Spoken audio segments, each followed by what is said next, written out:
Halo, assalamualaikum warahmatullahi wabarakatuh. Perkenalkan, nama saya Al Aziari, yaitu mahasiswa dari Prodi Geografi UPKISPA.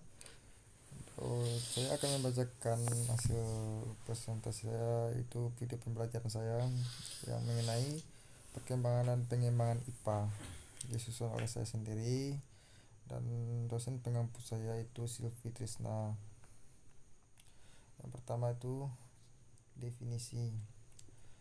Kita ketahui itu ilmu pengetahuan alam adalah ilmu yang berdiri tentang pengungkapan rahasia dan gejala alam, meliputi asal mula alam semesta dengan segala isinya, termasuk proses, mekanisme, sifat benda maupun peristiwa yang terjadi. Ilmu pengetahuan ini dikembangkan manusia karena pada dasarnya manusia selalu ingin tahu.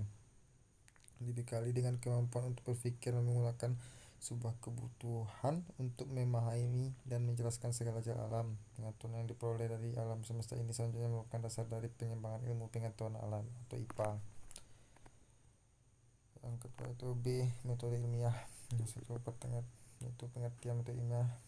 Metode ilmiah adalah penggabungan antara pendekatan rasional dan pendekatan empiris.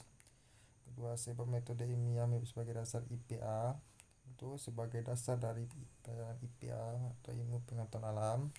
Manusia memiliki kecenderungan untuk menanggapi rangsangan yang ada di sekitarnya, termasuk gejala-gejala alam di semesta ini. Tanggapan terhadap gejala-gejala dan peristiwa-peristiwa yang ada di alam semesta ini akan menjadi sebuah pengalaman yang akan terus berkembang karena rasa keinginan tahu manusia. Pengalaman inilah yang nantinya menjadi pengetahuan dan diwariskan kepada generasi berikutnya. Ilmu tentang alam merupakan kegiatan manusia yang bersifat aktif dan dinamis.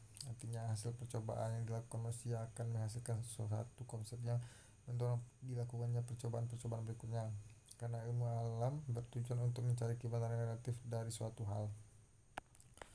Ya, kita lanjutkan slide berikutnya. Itu IPA klasik dan IPA modern. Itu IPA klasik. Pertama ya, IPA klasik merupakan suatu proses IPA di mana teori dan eksperimen memiliki peran saling melengkapi dan memperkuat. IPA klasik memiliki kajian yang bersifat mikroskopik, yaitu mengacu pada hal yang berskala besar dan kaidah pengajian menggunakan cara tradisional di samping kajian bersifat makropis. Ciri lain IPA klasik adalah lebih mendahulukan eksperimen daripada teori. Itu lebih mendahulukan sebuah eksperimen atau praktik langsung daripada menggunakan teori.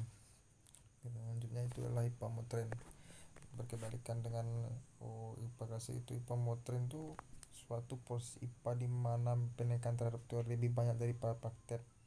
IPA modern memiliki ketalahan bersifat mikroskopik, yakni sesuatu yang bersifat detail dan berskala kecil.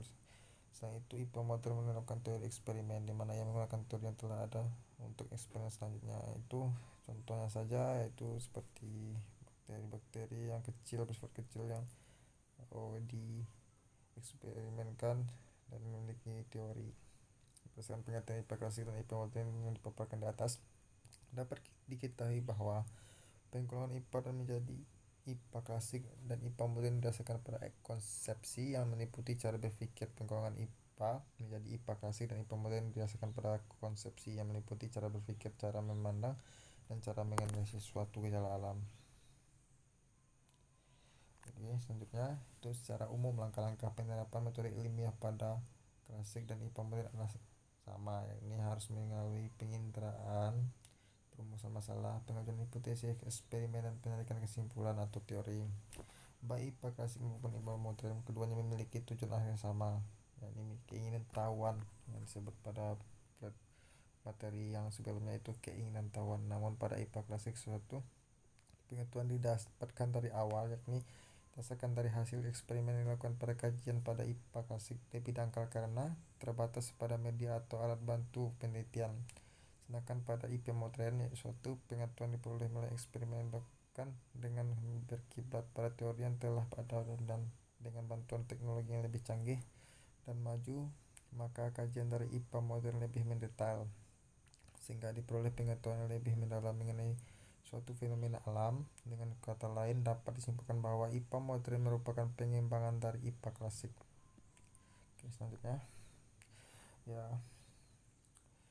adalah sebuah slide terakhir itu mengucapkan terima kasih atas pendengar-pendengar video pembelajaran saya minta maaf atas kekhilafan atau kekurangan atau hal yang mungkin kurang enak bagi pendengar.